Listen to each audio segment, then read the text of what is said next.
I just did a video about these poor parents in Venezuela giving their neighbor their 6-year-old because they can't feed her, giving the kids up to the state. I mean, again, I don't want to rant on religion, but it's killing me not to. It's killing me to just not even say anything. So I'm going to say one little tiny thing. I don't want to offend anybody. But where is God in all this? Where is God in all this? That's why I struggle with religion. Anyways. This is a mockery. Venezuela's poor hit hardest by currency chaos. Leaders cite conspiracy theory while banning the country's most used banknote. So again, Venezuela, we're banning our note too. You got this much time to turn it in. It's got a little picture. A street vendor counts Bolivar notes near Venezuela's central bank in Caracas on Friday. He's got a couple fistfuls that are worth almost nothing, by the way. After leading the nation with the world's largest oil reserves, After leading the nation with the largest oil reserves in the turmoil, food shortages, and hyperinflation, Venezuela's socialist leaders are not widely regarded as economic wise men. Indeed, their latest stroke, based in part on a bizarre conspiracy theory, was to outlaw most of the nation's cash before getting around to introducing new banknotes. The surprise move announced last Sunday turned Venezuela into largely a cashless society just before Christmas, with people struggling to pay for goods with old banknotes, and store owners will no longer accept. Frustrated Venezuelans have blocked streets and looted stores in 6 cities this week, including leading to 32 arrests. What the government is doing is completely irrational, said Caracas economist Carlos Alvarez.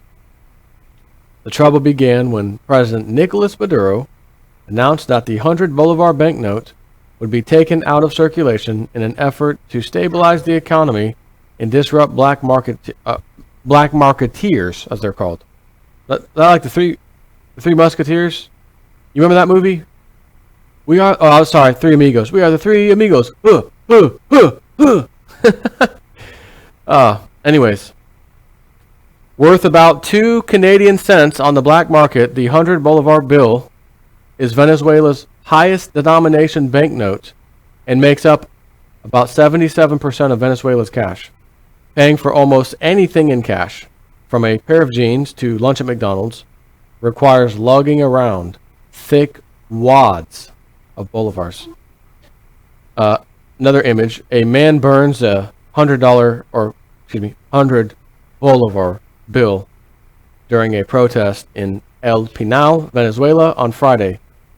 But rather than gradually ditching the old bills over a period of months, Maduro outlawed them starting Wednesday and gave Venezuelans until Monday, December 19th, to deposit them in their bank accounts or exchange them for newly minted 100 Bolivar coins in a new set of higher denomination bills. The catch is that this new currency, which is to include a 20,000 Bolivar note, has yet to be brought into circulation, despite promises that it would be in the hands of shoppers this week. Even ATMs at state-run banks continue to distribute the old currency. So you have till Monday to turn in your old currency. We go to the ATM, and it's giving me old currency. So I'm turning it in to get new currency, go back to an ATM, getting old currency, go back to the bank to get new. Okay, that makes sense. Can you imagine in America seeing a $20,000 bill? Our biggest one's $100, right? $100 bill. $50 bill. You guys, you found money from the Boondocks, $50 bill. Guys, you got a $20,000 bill. And you can still barely buy anything with it, right? So it's not even they're supposed to be out, it's not even out. ATM's giving you back the old money. That's fantastic. Quote, I don't get the joke.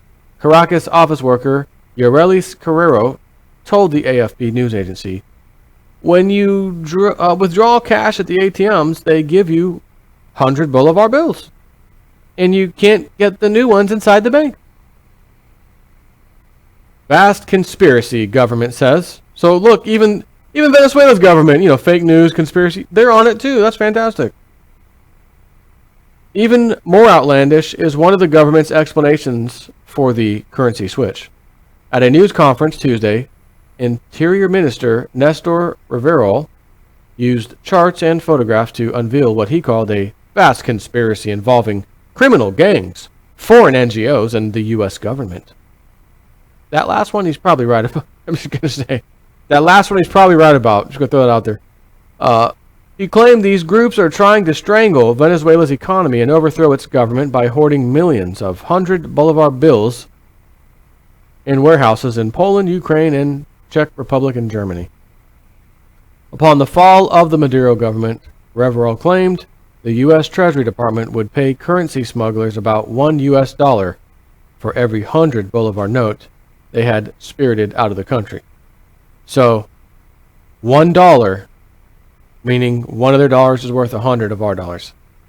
But their official currency exchange, according to the government, is 1 to 10.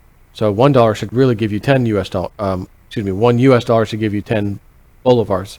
But again, the black market, the only one that matters, it's 100 to 1, according to them. However, I've already seen stories where it's over 1,000 to 1. Not once, but twice. So even this nonsense that this government official is speaking is way off base, which is why it's nonsense. They are trying to asphyxiate our nation, he said, who was indicted. Who was indicted. This man Rivero was indicted in August by a U.S. District Court in New York on drug trafficking charges. Really? Analysts scoffed at Rivero's account, saying it makes little sense to hoard one of the fastest depreciating currencies in the world. However, Venezuelan officials regularly blame the country's problems on the U.S. government, political opponents, and outsiders whom they accuse of waging an economic war against the Maduro government. Again, that part is true. We have done this in South American, Spanish-speaking countries for quite a while. We wage economic war against them. What was it? For anyone who thinks or doesn't even know what I'm talking about, just look up United Fruit Company. South America. Let me make sure that's the right thing to look up. United Fruit Company. I think that's what it was. Fruit Company. The Fruit Company of America was an American corporation. This is Wikipedia. That traded in tropical fruit, primarily bananas, grown on Central and South American plantations and sold in the United States and Europe. The company was formed in 1899.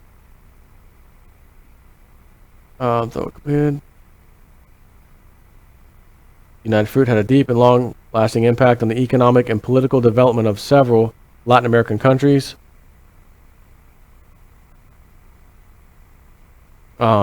Anyways, you can look it up and see exactly what happened with that one. I'm not going to get into it in this one, but we have a history of going into South American countries and strong-arming them into letting our companies do what they want. Again, bad deal for them, good deal for us. And when they scoff at it or nope, they're overthrown, etc., made to feel a bunch of pain. People protest in the street, they overthrow the government. One of our puppets is installed. They do allow what we wanted to begin with, and then that country's allowed to survive. It's still going to be a poor country, but it's allowed to survive, at least to some level. At least to where they're not giving away their kids, etc. Reining in smugglers. Some experts believe the true target of the new currency policy is the Colombian mafia, which uses bolivars to buy cheap, price-controlled food in Venezuela and then smuggles it back across the border to sell for huge profits, aggravating food shortages in Venezuela. As part of the crackdown, Maduro has temporarily closed Venezuela land borders with Colombia and Brazil. See, the people were going into Brazil, I told you the other day, chopping big chunks of their head off, or hair, for $20. The hairdressers in Colombia could use it for clients and whatever other reasons. So, sorry, borders closed today. Why? I need to go cut my hair, get $20. President said to close the border. Doesn't want anyone trafficking any of our paper currency. Yeah, exactly. Nonsense. This is a big effort we're doing to tackle so many evils and tricks. We're burning the hands of the mafia, Maduro said in a Thursday speech. Alvarez, the Caracas economist, said the move may be aimed at combating inflation and black market currency traders amid a historic meltdown in the bolivar. In November, the bolivar lost 55% of its value. This month, researchers at Johns Hopkins University announced that Venezuela had become the world's 57th known case of hyperinflation since 1795. In each of those 57 cases, had they had precious metals, those people, you'd have skated right through it with no problems. Just want to throw that out there. 57th time in 200 and something years. But fighting such ills by eliminating more than 3/4 of the country's currency nearly overnight is the economic equivalent of trying to get rid of a mosquito on your forehead with a flamethrower, wrote Venezuelan political analyst and blogger Francisco Toro. Well, that's fun to say. Remember Elf, the movie Elf? Francisco, that's fun to say. What's more, fresh banknotes will not necessarily cure inflation. Venezuela tried the same thing in 2007 and, in a bid of wishful thinking, rechristened the bolivar with the strong bolivar, but it quickly weakened against the dollar. Opposition Congressman Jose Guerra said that until the government reduces spending, scraps price and currency controls, and other socialist policies, the economy will remain in free fall. Quote, we need to defend our local currency by lowering our fiscal deficit and inflation, not by withdrawing bills from circulation, he said. And the poor, of course, being left adrift. Ironically, those hardest hit by the currency chaos are poor and working class people who, according to the government, make up its base of support. About 1/3 of the Venezuelan population, mostly the poor, lack bank accounts. Thus, they are unable to use debit and credit cards to purchase food and other staples amid the cash shortage. As he took part in the protests outside a bank in western town of El Pinal, bus driver Richard Montilva told Reuters, "This is a mockery. Richard, this is not just a mockery. This is a freaking currency crisis." So the other issue is they're calling out the National Guard. This little tidbit here is from Zero Hedge, of course, covering this. Venezuela deploys National Guard as Venezuelans protest worthless cash. As hyperinflating Venezuela's latest experiment in monetary lunacy continues, with President Maduro announcing earlier this week he would remove 75% of the physical cash in circulation by eliminating the highest denomination $100 or 100 bolivar bill. Desperate and cashless Venezuelans, angry that the government hasn't exchanged their voided banknotes as officials had pledged on Friday, rose up in protest and looted stores across parts of Venezuela.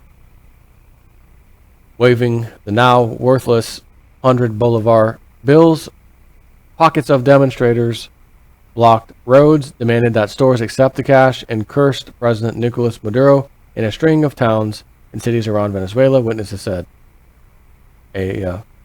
I gotta show you this picture. You gotta look at this one. This is, what is this? A man holds a bone in a placard that reads, Maduro, communist, unhappy, damn, resign now, in front of a pole covered with 100 bolivar bills during a protest. Waving the now $100 worthless 100 bolivar bills, pockets of demonstrators blocked roads, demanded that stores accept the cash, cursed the president, etc. Look at these pictures. Now, interesting, I don't see anyone grabbing pots and pans and banging like they do in like Brazil and what's the other one? Not Venezuela. We're talking about Argentina. The riots, had a riot take place. The riots were quickly put down, however, when the National Guard troops were deployed to put down the unrest that broke out as far west as the Colombian border, as well as smaller towns in the east. While many have speculated that things couldn't possibly get worse in Venezuela, they did over the past few days, as the collapsing cash-based economy suddenly finds itself without cash. Worthless as it may be, $1 is worth between 2,500 and 4,500 bolivars in the black market now. So you remember when I said earlier, government, it's 1 to 100. And I said I've already seen cases where there's twice now over $1,000, converted. Scratch that, 2,500 to 4,500 now. And now, with only 9 days to go before Christmas, Venezuelans grappling with a collapsing economy and hyperinflation are left without money. Only the central bank now accepts the remaining bill, and it will only do so until Tuesday, at which point the paper money will be worth less than toilet paper, which Venezuela infamously does not have. So they don't even have toilet paper, but they will shortly in about 2 days with their banknotes. Maduro is making a mockery of the people, and he has destroyed Christmas for all Venezuelans, said Desiree Chavez, a 33-year-old clothing vendor who accepted the $100 bills until Thursday. Now I don't know what I'll do because the cash is useless and my kids are hungry. As the local population fumes, the central bank office didn't open Friday to facilitate the exchange, as officials had promised. Troops turned away nearly 1,500 people who had lined up to start Thursday night to turn in their useless bills, prompting angry mobs to block traffic and riot. Dozens were arrested. Unlike India, where the local population was at least granted a 2-month onboarding period to convert their old cash into new bills, which has also led to mass confusion and a sharp economic slowdown, Maduro gave his countrymen only days to turn in the 100 Bolivar notes, which until this week was the nation's most widely used banknote. There have been and will be difficulties. We will overcome the situation, Mr. Maduro said in a televised speech Friday. He called the measure necessary to combat alleged currency speculators in neighboring Colombia and elsewhere that he blames for his country's economic troubles. I appreciate the people of Venezuela's understanding, awareness, all of its support. The people don't understand. Their awareness, they're aware, all right, not in the way you think. And then all of its support, no, there's no support. Was he getting his lines from Obama? Making matters worse, the new 500 Bolivar bills that the president said would circulate this week have yet to be distributed, causing panic as more than a third of Venezuela's 30 million people lack a bank account. Those lucky enough to line up at the central bank headquarters in the capital, Caracas, were able to at least deposit their money. They were actually given, I think they must have taken this one out of the movie Dumb and Dumber. They were given IOUs and told they could pick up the new bills when they're ready. Turn your old ones in now. We'll take them. Here's a written piece of paper. IOU. Have a nice day. All I want for Christmas is my 2 front teeth. My 2 front. All they want for Christmas is some food and to not give their children away. You know, there's a saying, what goes around comes around, and usually comes around harder. So considering we, this country, are responsible for a lot of this stuff, our policies, our global policy, geopolitical nonsense we do.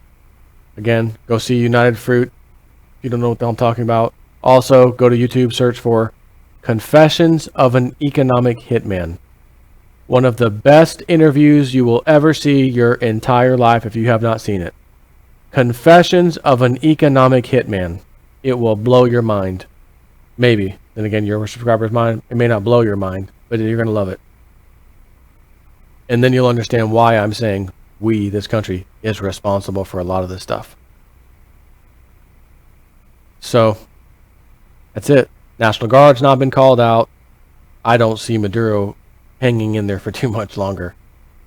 There's only so much starving people are going to put up with before they burn everything down, trash everything, and physically throw his ass out. I think we might be mere days away from that. We will see. I'm not sure how long they can push this off for. But there's a lot of people starving right now. They've already been eating up, like I said, they ate the prize horse at the zoo. They've been eating stray animals, dogs, cats. I mean, the one guy, I remember reading a story a while back, one guy tried to eat a man, burn him up, and chop him up and eat him or something. I had to tell you about that story. Yeah. So you could be thankful. Well, I'm thankful. Thankfully, I'm over here in America, and I will say that too. I get to go outside and look around like, well, this is what life's supposed to be like. This is nice. And then come back inside, find these stories. Oh, that's what life's like for someone else in some other part of the world. So if what goes around comes around, if that holds true, we're going to be in some trouble. So you best be preparing for it in advance. Food storage, precious metals, guns and ammo. Because, again, starving people, like these guys, here's our money, give us the notes, we got to go buy food. We don't have any new notes, here's an IOU. Oh, can I take the IOU to the store? No, you can't do that, they won't take it. Or the lady at the store, I used to take $100 bills, now I can't. I won't because they're useless. So I can't even have customers coming in to buy anything. They want to buy from me, but I can't sell it to them because they are bringing in these worthless notes that I will be having a pile of that I don't want. And you're supposed to have already distributed the new ones and you haven't. Now what? Now what? Get ready for Maduro to be overthrown by the people. The sooner that happens, the sooner Venezuela will get on its feet. And I only say that if whoever supposedly voted in, if they do hold elections, is one of the club members' puppets, like the rest of these South American countries. If that's the case, they'll recover very quickly. If it's not the case, I'm not sure what the hell's going to happen. But socialist policies never work anyways. So it just puts more fuel on the fire. What a shame. Damn shame. Take care.